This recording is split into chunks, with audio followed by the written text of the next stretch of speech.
Your agent's done all this, has presented all the information to you and said, I really think that we should put in an offer for X amount of dollars. Now, you gotta sacrifice. You wanna move like bosses move. YMA, Young Millionaires Association. Yeah, see, that's the association. All right. Welcome, guys, to the YMA Nation podcast, episode number 42. 42. Welcome, guys. I am Joe Wallace, and this is Rebecca Wallace. And if you're on right now, make sure you like, comment, and subscribe. And then you can also click the share button. Share. So your friends and family could watch the episode. It is Real Estate Wednesday. It's Real Estate Wednesday. It's her show today. The expert. I try to be an expert anyway. Make sure you hashtag YMA Nation down in the comment section so you can go into the drawing at the end of the month. Oh, we like drawings. Cash prizes, right? So make sure you don't miss out. Don't miss out. Hashtag YMA Nation down in the comment section. All right. I'm excited. This is going to be a good show. I know it is. Great show, great content. I hope you guys are ready to take notes. So get out your pencil and your paper and get ready because this is going to be a note take. Look, he's got his. Like he don't know some of this already. So we have went through 4 steps of the process. 4 steps. 4 steps. Okay. Last week we talked about finding your dream home. Finding your I didn't dream. say right now everything. No, seriously, we talked about finding your dream home. That was a good episode. So, step 5 is going under contract. Now, this is a two-part. So you episode. So this part 1 right here. This is part 1. Okay. So next week you get part 2. Next Wednesday, part 2 of going under contract. Going under contract because going under contract just entails so much information. Okay. And I really want people to understand the verbiage and the language that goes into it because a lot of people are like, well, I don't know what that means or I don't know what this means. So I really wanted to break down everything so that you have a true idea of, number 1, what you're supposed to do as the client. Number 2, what your agent should do as your agent. I'm sure people now, it's like, what does that mean? Like even going under contract. Right. So we're getting there. We're getting there. So once you find a house that you want, your dream home, what's next? Right? So we talked about the parameters, your agent setting up showings, you going to see in the house, and you walk through the house and you said, this is it. This is the house I want. Right? So what is the next step? What do you need to do? What does your agent need to do? And how do you get under contract? You tell your agent to contact the seller's agent and tell them, put in a bid on it right now. I want this property. That's not what you do, but that's what I do. Break it down. Okay. That's what I do. I want that property. Let's get it done. So you should tell your agent. Yes, you should tell your agent, I want to put an offer in on this property. Right. I really like this property. You as a client, some people understand the market to a certain extent. Some people do not. So it is up to the agent to make sure that their clients have a full understanding of the market and what that means. So agents, hey, I'm talking to some agents. Your agent should have a process. So I'm going to go through kind of what I do for my clients just so you can understand what an agent process looks like. Okay. When you're putting an offer in to get you to under contract, right? Okay, so what I typically do at being a licensed realtor is I have a process for my clients. I like to gather information about the property. A lot of times I do some of this before we even go see the house. Because if I look at the seller's disclosure, which is the document that seller has filled out that tell you certain things about the house. It can tell you when the roof was put on. It can tell you how old the HVAC is. if there are any issues with any of the major functionalities of the property, the roof, the plumbing, the electrical, any of the major functionalities of the house, that document is going to lay out if there's any known issues. And also it's going to tell you, is there a HOA, how much they pay in that HOA, is it monthly or annually? So this document Homeowners Association, for you guys like HOA, what? Homeowners Association. Right. If you're in a subdivision, or typically you're going to have a HOA. Right. So this document tells you a lot. Agents have access to this document if the listing agent has uploaded it to our system that gives you all of the houses that are listed in your area. So what we do is we'll go on there, we'll access that document, and I may say, oh, there's a lot of issues with this house. I don't think you need to go see this house, because I'm trying to protect you as the client. If I feel like, you know, the roof has a leak, they haven't repaired it, or I want you to be aware of things as you're going through the property. Like if the HVAC is 20 years old, well, that's a telltale sign that you're probably going to need an HVAC unit soon. Or even if it worked, and you buy that home within the next probably 1 year to 2 years, you're going to have to replace it. Right. So that's an expense to you. So you being my client, I want you to know going in, you know, you may say, well, I absolutely love the way this house looks, and I want to go see it regardless of how old the HVAC is or how old the roof is or anything like that. And that's your decision as the client, but your agent is also there to protect you. So you have to make that decision based on the information given to you. That the agent tell you, well, before we go and see this home, I would like to bring all of these things to your attention. So they be like, wow, really, all of that? And then you may decide that right, it's not worth going to see, or you may want to explore other options first. Yeah, definitely.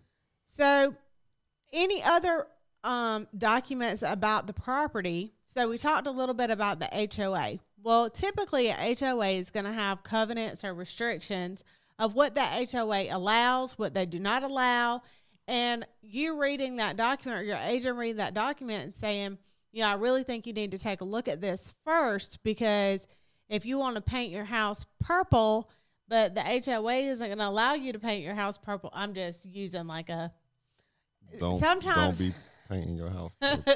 Sometimes it's as simple as, I want to get a shed in the back of my house, or a storage unit in the back of my house, and the roof has to match the roof of your home, the color, in order for you to get it, or it has to be under a certain size, or, you know, there's different stipulations that HOA may have.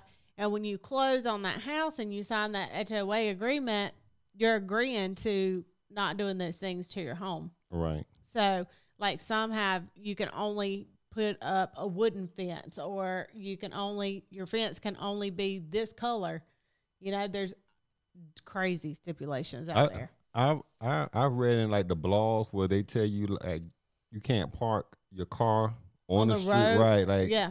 So if you have children and they're teenagers and drive them, yeah, and there's no room in the driveway, you can't park on the road. I did a listing for someone who was having that problem, that had a teenager. They had multiple cars, and they would park, and theirs couldn't even be in their driveway and extend into the road. Wow. They had to be fully in their driveway.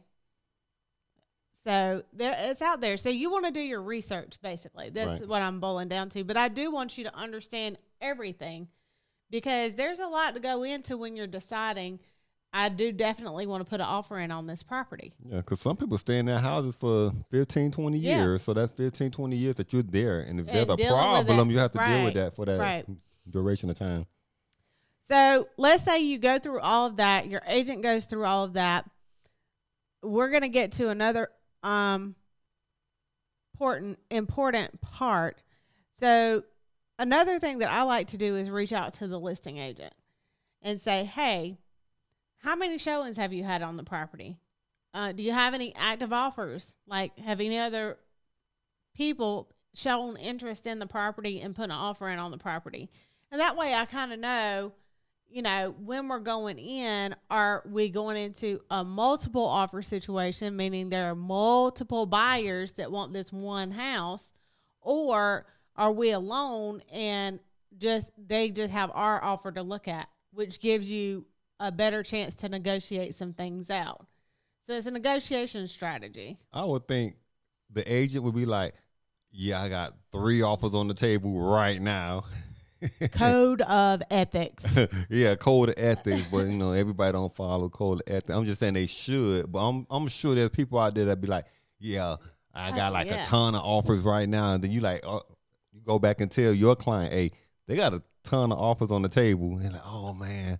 So yeah, we're trying to get. But sometimes that disservices your client as the listing agent, because if you're telling people that you have multiple offers, and then those people that you're telling that decide not, because there are a lot of buyers out there, and I've seen it, that are like, if I'm going into a multiple offer situation, I'll walk away. I don't even want to deal with it. Yeah.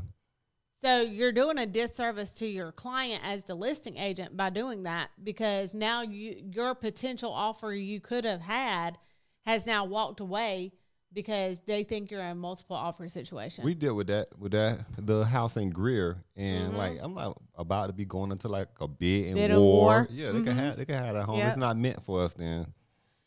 So you just have to have an agent that understands how to negotiate through things and problem solve, which we talked about on Wealth Building Monday.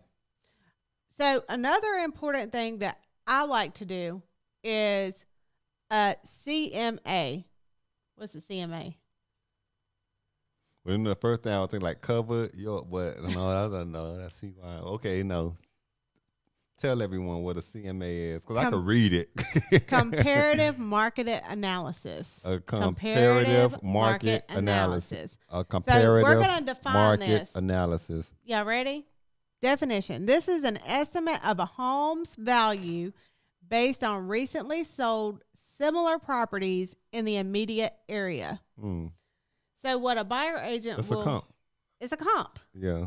And y'all hear me say comp a lot. So now I'm breaking down the verbiage so you understand. Learn it, right. Yeah.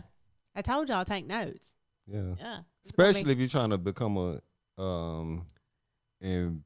investor, like you're going to hear that all the time. Like, because that's important. What are the comps? What are the comps on that property? Comps before investing? What is the comps after, you put in the work on the property? What's the ARV on it? Yeah. You want to know that. So what's the comps right now, and how much is it going to take to put this property back onto the market? And then if the ARV makes sense. Right. Right. So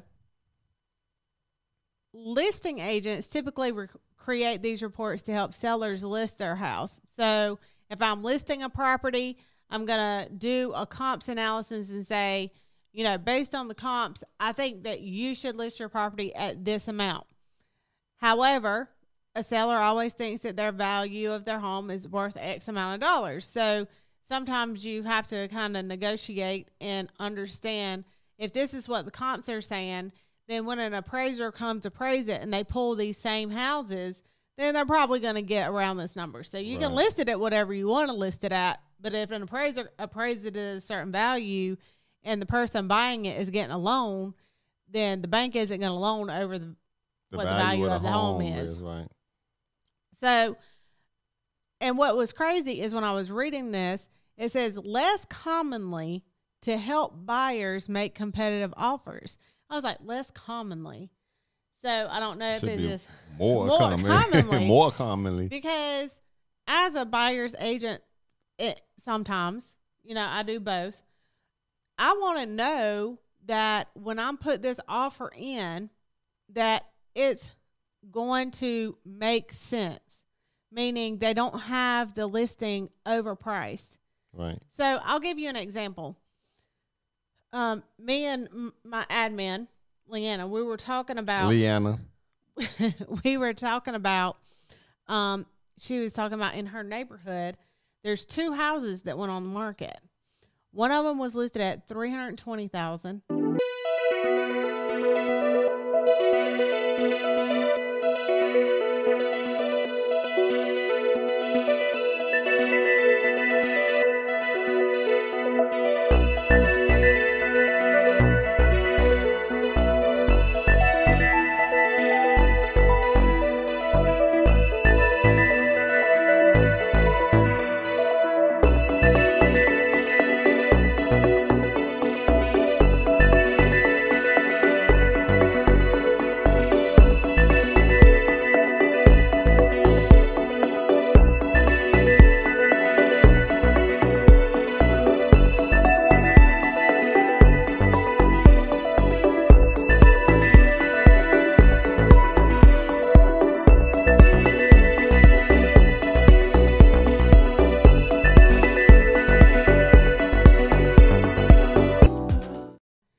I think she said at $350,000. And the house just sold that was in the same subdivision for like 200 and I think it was 289. And then so I'm like, where is the agent getting the comps from to list the properties such higher than what the houses in that community are selling for? Yeah. And what a disservice to those clients, because they're just going to sit on the market. Like, I could go 2 minutes down the road and get a brand new construction for under $320,000. But I'm going to go get a resale for $320,000. No. Unless, and you could tell me if I'm wrong, but unless this new construction is 2,000 square feet, and then this resale is like 3,000 square feet. Well, right, but I'm just saying I'm comparative. So I'm talking about like houses 2,000 to 2,000. that are the same square footage, that are the same number of bedrooms, same number of bathrooms, similar lot sizes. They're probably thinking it's a buyer's market right now. The seller's market right now. I could just put it on the market in our area anyway, in the upstate of South Carolina. Yeah, it's a seller's market, definitely. The properties are going like that. Yeah, so your buyer's agent should do the comps, because if the house is overpriced, that's what I was getting to. If the house is overpriced and your buyer agent does the comps, then you go in with an offer that makes sense. Right. Like, I did the comps, $280,000. I'll give you $280,000 for this house because you have to list it at $320,000, but it's never going to appraise for $320,000. You know, so your agent has to be able to differentiate what's realistic and what are the actual comps for that area. And that saves you money too, because if you have an agent that's like, oh yeah, pay that $320,000. If you like the house and love the house, yeah, I can go ahead and put in an offer on you. Now you just paid like $40,000 more than you should have. You're gonna get, as an agent, you'll get a higher commission on a $320,000 house than you do on a $280,000 house. But is it in the best interest? Is it in the best interest of your client? Yeah. All right. So, Code of ethics for all the way around, agent to agent, agent to client, all of the above. So, your agent's done all this, has presented all of the information to you and said, I really think that we should put in an offer for X amount of dollars. Now, there's a couple of things that go into this, such as, and we've talked about down payment and closing costs. Down payment is money that you have to come up with on your own if you don't have a 100% financing type of loan. So that's a non-negotiator in an offer. However, closing costs are if you're doing a resale. And this is a lot of what I'm talking about is resale, because builders have their own contracts and builders have their own incentives that are going to be wrote into those contracts. Right. So right now I'm talking about resale property for the most part. Right? Yes.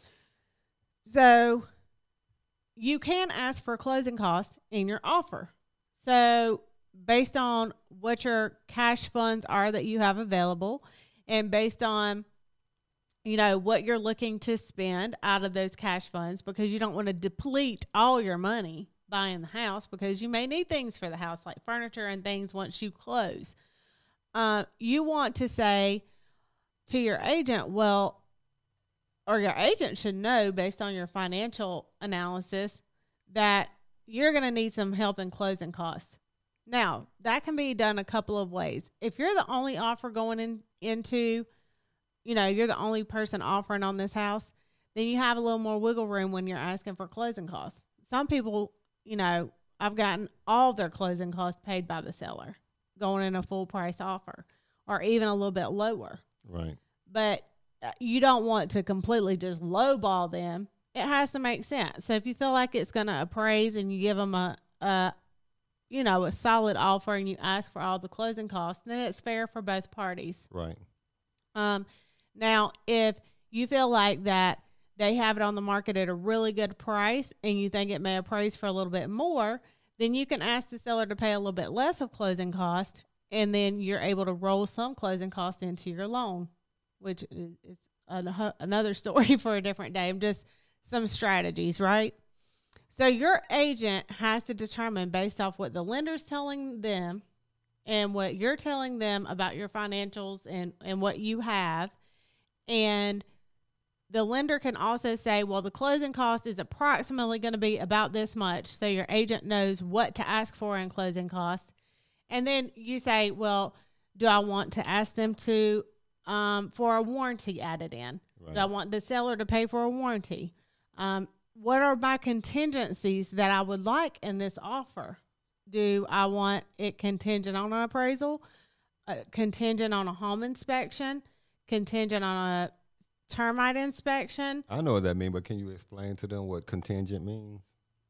That means that these are contingencies, meaning if these things aren't met and passed, then you're going to walk away from purchasing the home. Right. So these are things that have to be met for you to follow through with purchasing the home. Or the contract is like void, right? Right.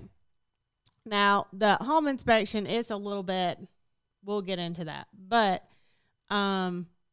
it's all about what contingencies you want in there. And typically, you have a baseline for that. Like, your agent's going to be like, yes, of course, it's contingent on appraisal if you're getting financing. Yes, it's contingent on a home inspection. Yes, it's contingent on a termite inspection because they are very important and some loans require them. Right. Home warranties, they can go either or. It really depends on how old the main things are. Like we were talking about, if the HVAC's 20 years old, yes, I want a home warranty added in. If the HVAC is 2019, 2018, and you want more in closing costs, then I may say, well, you go buy your own warranty and get your closing costs paid by the seller. I was going to say that because even if you can't get the home warranty included, you can always add it. Right. Yeah. So almost like having insurance on your home. And that goes into being competitive too. So if you're the only offer, you can ask for everything because they have no other offers. Especially for everything. If the house been sitting for like a year and they dropped the price like $40,000. Well, not in this market, it hadn't been sitting for a year, but I'm saying across the points, right. So I mean, you may have a person that sees this 2 years from now, and they may be in Oklahoma, be like, "Well, the house out here sit for 2 years." Yeah, true. So I mean, you just have to understand. Your agent has to understand what you're negotiating. You know, how much you can negotiate and still be realistic, you know, where the listing agent doesn't say, I'm not, you know, they have to present it. This, yeah. Well, they have to present it. But, you know, they may be less willing to work with you on the negotiations if you just come in lowballing altogether. Right, because then, they may not. They're not going to take you serious. They have to present it to their client, but the way you present something could sway that person's opinion too. Right. So now, if you're in a multiple offer situation, right? A multiple offer situation means that there are numerous offers on the property. Everybody's trying to get your house. Everyone's trying to get your house. And some people don't have the luxury or the want to say, I just want to walk away. Because if they really, if they've been to see 10 houses and everything else that they saw, they hated, and then they found the one they love, they may be willing to say, I'll go highest and best, and we can make the offer whatever is going to be the most competitive. No warranty, no closing costs. Let's just get it. Right? But guess what? You have to have the funds to be able to do that. I started off checking it every other week, just like most people do. Then it got out of control. I couldn't help myself. I started checking it day after day after day. I didn't realize that I was becoming addicted until my wife said something. What did she say? She said, it's just a credit score, relax.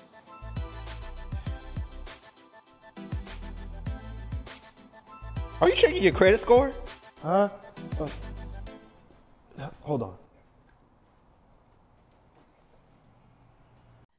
So you can't be sitting on $1,000 and you're going FHA, meaning you need 3.5% down, and you're going to pay your own closing costs to be competitive in a multiple offer situation with $1,000 sitting in the bank. Goes back to being realistic. Goes back to being realistic, and it goes back to all of the like financial budgeting and things that we talked about in previous episodes as well. Right. Like you have to be able to have money sitting to the side so you can be competitive in a multiple offer situation. So that's why it's good to have a good agent. You have a good agent, they'll help guide you. Right, exactly. And the agent is going to have the lender, and the lender will help guide you as well. And that way you have two people on your team that are saying, hey, you know, if you're in this price point and that price point is tough, these are your options. This is what you have to do. It may mean waiting 3 months till you build up the funds. Maybe waiting 6 months till you build up the funds. But in order to be competitive and to find things that you're looking for in a certain area, certain bedroom, bathrooms, whatever, you have to be able to be competitive in offers in a multiple offer situation. You just have to. So once all of that is configured, your agent is going to write up what you've discussed in a contract. They're going to may not physically write it. Everything's electronic now. Going under contract now. Now we're going into the details. Okay. So they're going to write it up, everything that you discussed, what your contingencies are, and they're going to send it over to you to sign. And typically they'll send you the seller's disclosure to sign, saying that you understand this is what the seller is saying is either wrong with the house or there's no issues at all. Right. Whatever that seller has put on that document. You're going to sign that. And then you're going to have earnest money, which we've talked about before. So if you don't know, you got to go back and watch the episodes. Earnest money, because your agent's going to need that earnest money check to present as well. And your pre-approval, which we talked about as well.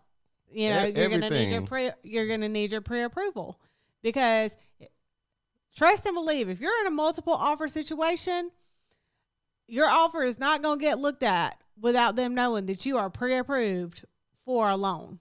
Like, you can't go apply after you put in an offer if you're in a multiple offer situation, because somebody, probably everybody else, has their pre-approval. You know, because, I mean, that just makes sense. You have to submit it with the offer. A lot of agents require you submit it with an offer. So a lot of listing agents, they'll say, you know, this needs to be submitted with the offer. So guess what? Y'all have to wait for part 2. Part 2 to get the rest of being under contract. I think that's a good starting point. We ain't even got under contract yet. We just finished the offer and got it signed. Well, we got it signed. Not only by only by the buyer. We haven't even got under contract yet. Okay, so we're not under contract. So to get part 2 next Wednesday, we have just configured an offer. Just configured an offer. And you know all the details and underlying factor that goes into putting in an offer. Yeah. Well, thank you guys. I hope you guys learned a lot today on Real Estate Wednesday. Thank you, Rebecca. Did y'all take notes? Did you take notes? I started, but guys, thank you so much. Make sure don't do what he just did. Make sure you like, because I got it here. You got it. Make sure you like, comment, and subscribe. Subscribe to the YMA Nation and turn on the notification bell, the little bell, so every time our episode comes out, it'll send you an alert.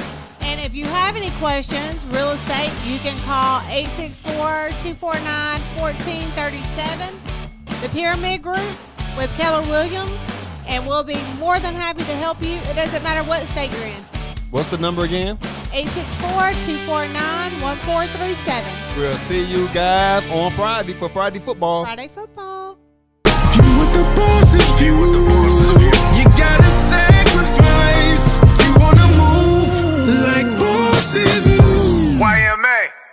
Young Millionaires Association. Yeah, see, that's the association.